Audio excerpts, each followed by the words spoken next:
Hi, group number twos. Welcome to this week's reading.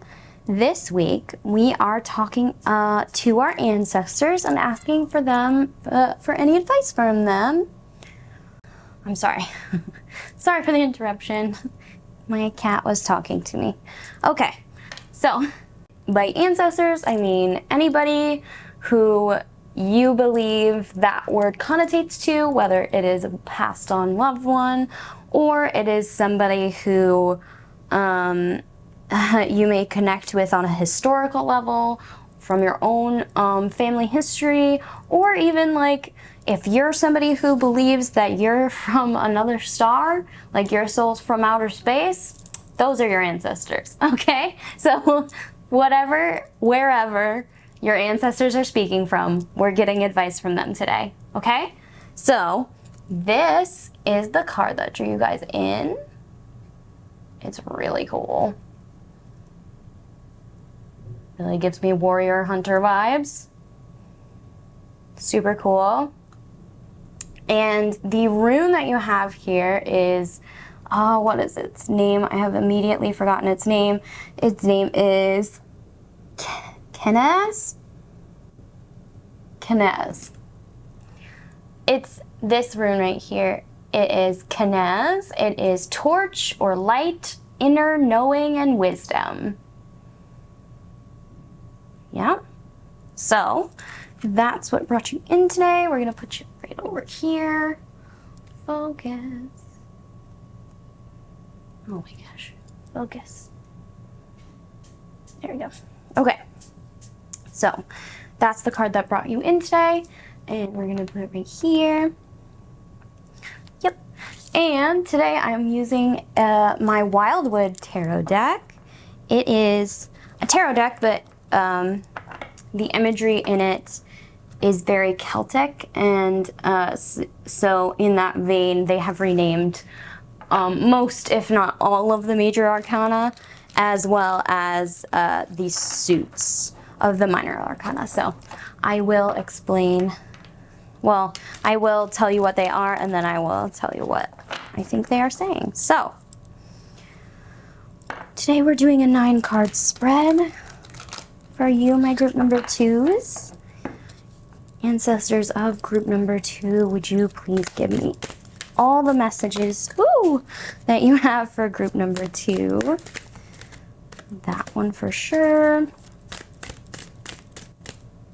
That one for sure. So they gave us the first 3, and now we're going to get the rest of the spread.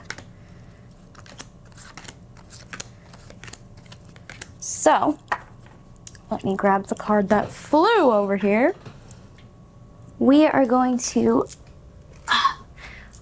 I'm going to show you all the cards first, and then I'm going to put them out in their 9-card orientation and just tell you what I see in the cards. All right, you guys? There's gonna be a lot of, their 9-card spread can really be read a lot of ways. So it's gonna be a lot more of a personal, what I see in the cards type deal today. So here we go. You guys got the Prince of Vessels, which is the otter in this deck. Are you focused? Yes, okay. The otter, which is the Prince of Vessels.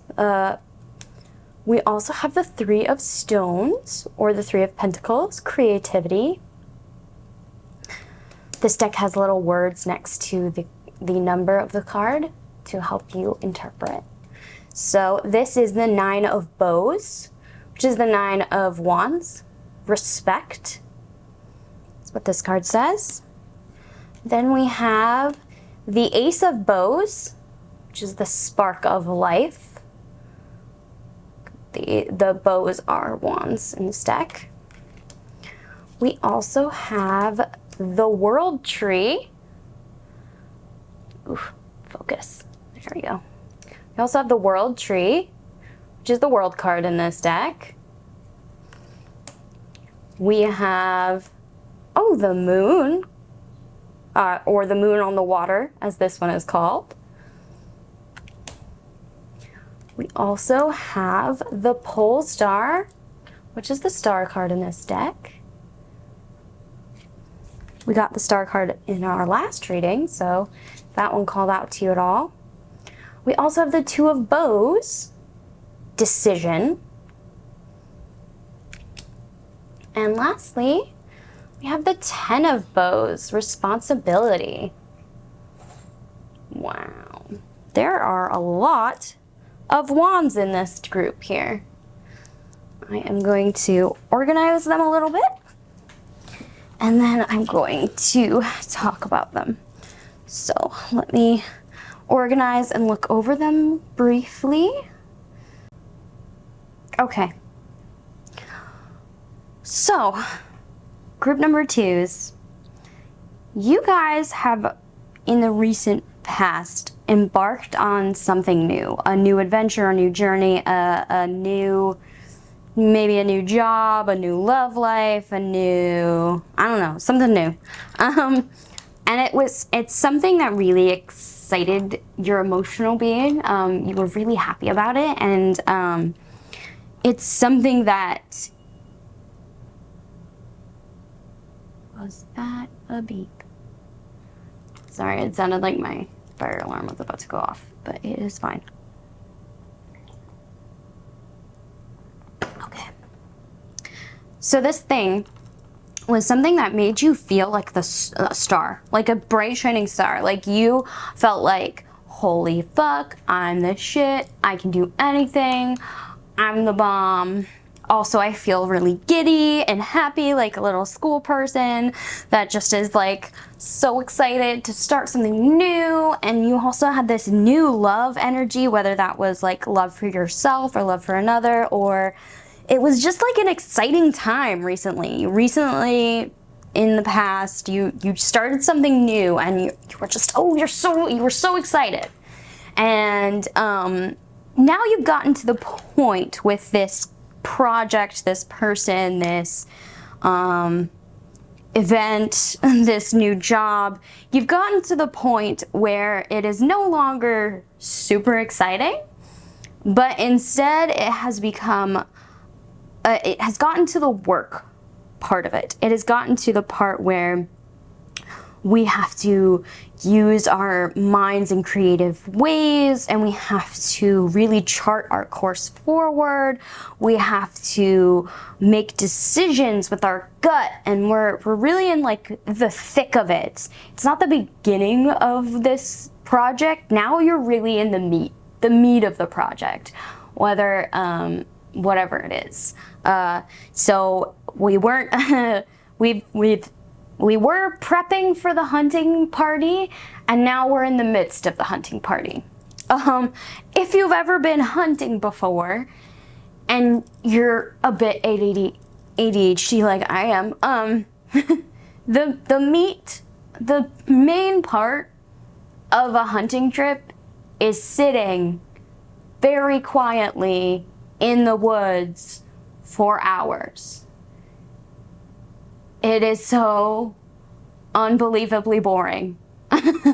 Like, you can hear stories of the greatest hunt ever, and like, really, they're just talking about the last couple minutes or hour of the hunt. When the exciting thing happened, they're not talking about the many, many hours in the middle where you just had to sit there and wait for something to happen.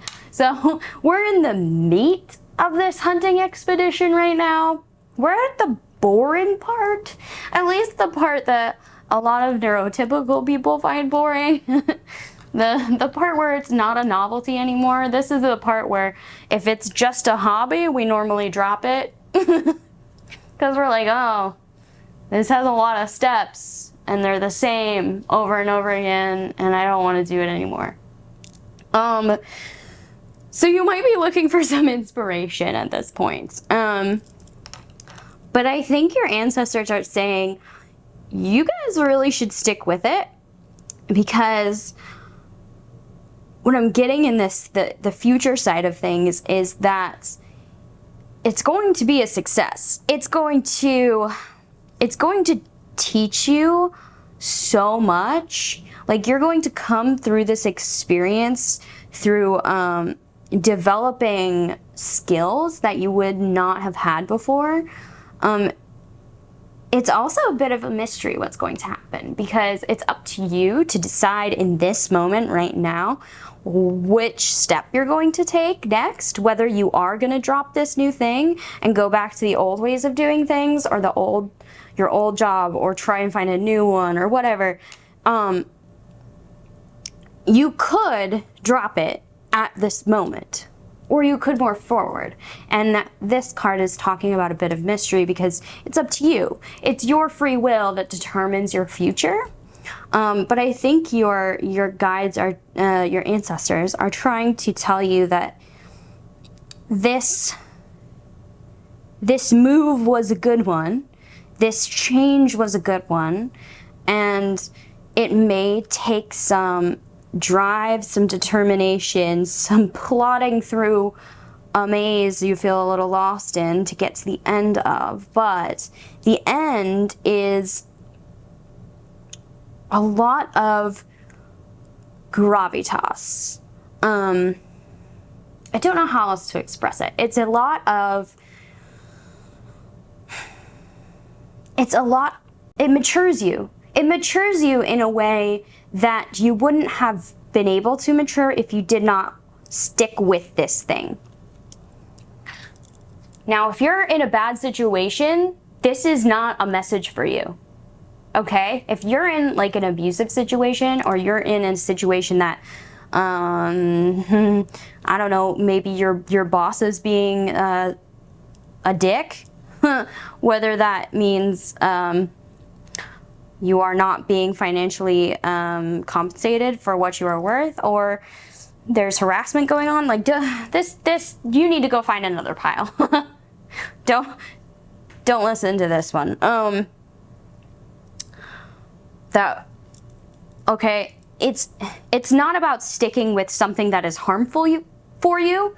It's about sticking with something that is good for you, that will help you evolve and change. Don't stick with something harmful just because you think it will get you somewhere. I hope that makes sense. I'm gonna just shuffle one more time my wild tarot cards, just to see if there's any other messages they would like to highlight for you. Ancestors of pile number 2, are there any messages you would like me to highlight? Or did I get it all? Oh God. Okay, which are you? These two? Okay.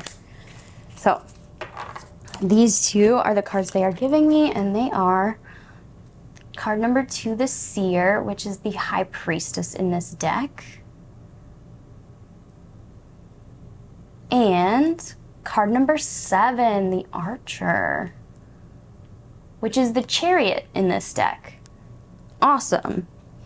Yeah, so what we were saying before holds true with these 2 major arcana cards, is that this opportunity was sent to you specifically by your guides, by your ancestors, by those who have your back in the spiritual world. It was sent specifically to you like an arrow out of a bow. It is meant for you. Do not think you are unworthy of it and therefore quit it. No, hold to it, because it's yours and it's meant to be yours. Also, it's saying that, again, this process of sticking with something, of learning how to creatively solve problems and make decisions when perhaps you weren't a great decision maker in the past, this process is going to help you transform into someone who is a knowledgeable and wise person, somebody who has life experience enough to be able to put forth wisdom into the world. The Seer card, which is related to the High Priestess, really talks about hidden wisdom and hidden knowledge, and knowledge that's passed down through ancestry and through tradition and that kind of thing. And sometimes the only way you learn how to do a job or you learn how to move forward is somebody has to teach you, somebody has to show you. And you have to be willing and listen, and willing to learn and to listen. Your willingness to take steps forward, to stick with this opportunity that you have been given, and I'm seeing through the whole year because this card has all of the seasons, to stick with this opportunity all through this year, this will really level you up and give you hidden knowledge. These two cards are super connected. Give you the hidden knowledge that you are lacking, that you need for the next step in your journey. You have to sit and quietly listen during the middle of the hunt so you're able to hear the prey that you are hunting so that you can get to the hearth fire and tell the tale of how you brought home today's dinner. I hope that metaphor is understood by most people. If you're a city person, you have no idea what I'm talking about, but hopefully media has given you enough idea. So, the last thing I'm going to do for you guys is I have this beautiful oracle deck called Blessed Be, and it is a deck full of blessings, and we're gonna get one final blessing from your ancestors to help you move forward on this journey of sticking with something, of really learning the ins and outs of something. So, ancestors of pile number 2, would you please give us one final blessing for group number 2 and their journey that was sent to them? One final blessing for group number 2, please. This one. Okay. And we have, oh my gosh. So we have card number 18, a blessing for good work. Ooh, I like this card. It's got a kingfisher on it. Beautiful. All right. I'm gonna read you this one from out of the book. So, 18, a blessing for good work. A blessing to bring you work that offers you opportunity to grow the soul, to create and to be fulfilled with those who allow you to develop the talents that lie within you. That's beautiful already. Each of us longs for work that allows our soul to expand and to meet the potential of each day, but we often fall short, feeling our work is mundane and purposeless. Yet, we touch people with our words, energy, actions each day, changing lives with the beacon of our smiles and encouragement. Even amidst the most ordinary places, let there be good work for you, and know that even if your work seems ordinary, nothing is without its blessing. May your soul's luminous radiance light up all the opportunities to do good work, and to find satisfaction in the small beauties of each day. May your work, however humble it may seem to be, find its purpose, to heal, to help, and to expand the abilities you have been blessed to receive. May your work reward you with enough in your pocket and skills born new into your world, which you can teach others and share and bring to your own life, enriching the personal with what you do through your working day. May every act of work become a kind of act of devotion, shining on the beauty of your own blessed soul, showing to you the infinite variety of ways that you can bring blessings to others. May you find the truth of the sacred within your work and be blessed with the knowledge that Spirit works through you, for you bring blessings of light, of comfort, of healing and renewal to those who you encounter throughout the working day. Know that it is blessed to find dissatisfaction too, and that this discontent can drive you forth into the arms of the next place that has need of your skills and presence. May your work bring you to blessings and never leave you tired beyond what you can do. May those who receive the work you do be uplifted and never fail to offer you their thanks and gratitude, so that you know all has come for full circle. May you be mindful in your work, available and present for those who seek your help. And may this focus refresh and reawaken you to your value each day. May each day begin with the anticipation for the unknown work you will do, and may it end with the satisfaction of knowing that you brought your gifts to the day and changed it for the better, thanks to the work of your two hands. Blessed be. Well, that's all I'm seeing for you guys. Group number 2, thank you so much for coming to this reading. Thank you for clicking through to the actual video of the reading. Please like, comment, and subscribe. I hope you guys have a blessed everything. Thank you so much for watching. That's all. This was Pan. Bye, guys.